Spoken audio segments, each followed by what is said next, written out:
আজি নীলবাগানস্থিত AIDFৰ কাৰ্যালয়তে AIDF দলৰ এখনি দলীয় গুৰুত্বপূৰ্ণ সভা অনুষ্ঠিত হৈ যায়। আজি হুজাই জিলাৰ বিন্নাকান্দি সমষ্টিৰ অন্তৰ্গত নীলবাগানত AIDF দলৰ এই গুৰুত্বপূৰ্ণ সভাত বিন্নাকান্দি সমষ্টিৰ দুখনকৈ ব্লক পৰ্যায়ৰ নতুন কমিটি গঠন কৰা হয়। ক্ৰমে AIDFৰ বিন্নাকান্দি ব্লক কমিটি আৰু মুৰাজাৰ ব্লক কমিটি নামেৰে দুখনকৈ কমিটি গঠন কৰা হয়। পূৰ্বৰ যমুনামুখ আৰু বিন্নাকান্দি সমষ্টি কমিটি আছিলে। AIDFৰ কেন্দ্ৰীয় সভাপতি মৌলানা বদৰুদ্দিন আজমল আৰু কাৰ্যকৰী সভাপতি তথা বিন্নাকান্দি সমষ্টিৰ বিধায়ক সিৰাজউদ্দিন আজমলৰ নিৰ্দেশ মৰ্মে আজি দলৰ নীলবাগানস্থিত থকা মুখ্য কাৰ্যালয়ত এই সভা অনুষ্ঠিত হয়।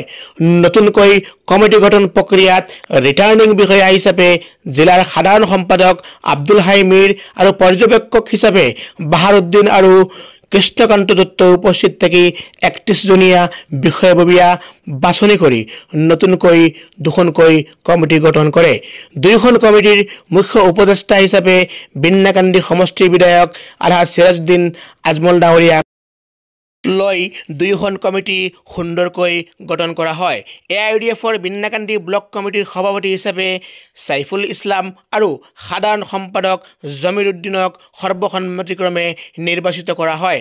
একেধৰণে AIDFৰ মুৰাজাৰ ব্লক কমিটিৰ মুখ্য উপদেষ্টা বিধায়ক সিৰাজউদ্দিন আজমল আৰু উপদেষ্টা ছাহিদুল ইছলাম, সভাপতি আব্দুল ছালাম আৰু সাধাৰণ সম্পাদক ৰুহুল ইছলামক লৈ ৩১জনীয়া কমিটি গঠন কৰা হয়।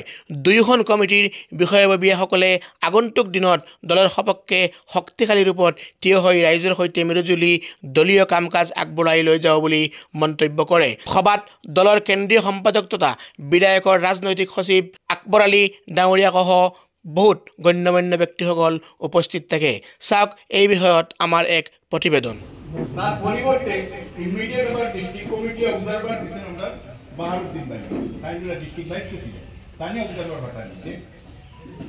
In consultation with the returning officer and the district observer in a general meeting, this is general meeting, in San block,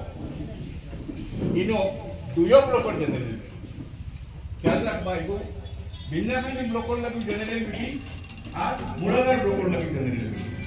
The said meeting will be convened by the respected observers on 17/11/2024 Sunday. Respective observer হলে এই meeting এ কনভেন করবা টাকিবা ও হিসাবে আমরা বাহারুদ্দিন ভাইয়ে আর returning অফিসারে Millia actually মিটিংটা ডাকছেন। হয়, আমি আজি বিন্নাকান্দি সমষ্টিত আমাৰ দলৰ এটা সিদ্ধান্ত যে প্ৰতিখন সমষ্টিত দুটাকৈ ব্লক কমিটি হ'ব লাগে।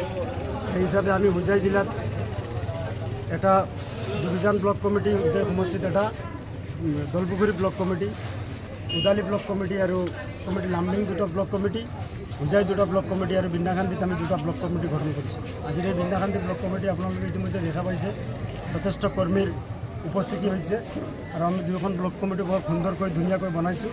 মুৰাজাৰ ব্লক কমিটিৰ সভাপতি হিচাপে আব্দুল ছালাম চাহাবক আমি সভাপতি হিচাপে মনোনীত কৰিছোঁ আৰু ৰুহুল ইছলাম তেওঁ আগতে যুৱকৰ সভাপতি আছিল, তেওঁ সাধাৰণ সম্পাদক হিচাপে মনোনীত কৰা হৈছে। সাইফুল ইছলাম বিন্নাকান্দি ব্লকৰ সভাপতি হিচাপে মনোনীত কৰা হৈছে আৰু জমিৰ উদ্দিন খান তেওঁ জেনেৰেল ছেক্ৰেটাৰী হিচাপে মনোনীত কৰা হৈছে। বাকী সদস্যসকল আছে, বাকী বিষয়ববীয়াসকল আমাৰ লগত আছে। আমি ধুনীয়াকৈ দুটা কমিটি বনাইছোঁ আৰু আমি আশাবাদী অহা দিনত এই সমষ্টিতে আমাৰ দুয়োখন ব্লকে এটা ভাল ফল দেখুৱাব বুলি আমাৰ বিশ্বাস আছে। কিমানজনীয়া কমিটি গঠন কৰা হৈছে? ৩১জনী।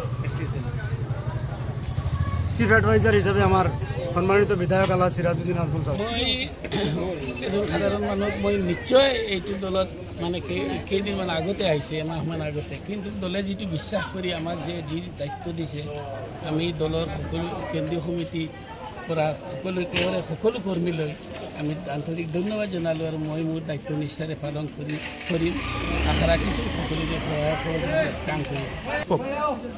দলৰ কেন্দ্ৰীয় সমিতিৰ সভাপতি মৌলানা বদৰুদ্দিন আজমল ছাৰ, মাননীয় মহামান্য বিধায়ক যমুনামুখ সমষ্টিৰ আলহাজ সিৰাজউদ্দিন আজমল ছাৰ, তেওঁলোকে মোক যি দায়িত্ব দিছে মই তেওঁলোকক মোৰ আন্তৰিক ধন্যবাদ জনাইছোঁ আৰু তেওঁলোকৰ এই যি মোক এই দায়িত্ব দিছে এইটো নিশ্চয় পালন কৰি যাম বুলি মই আশা ৰাখিছোঁ।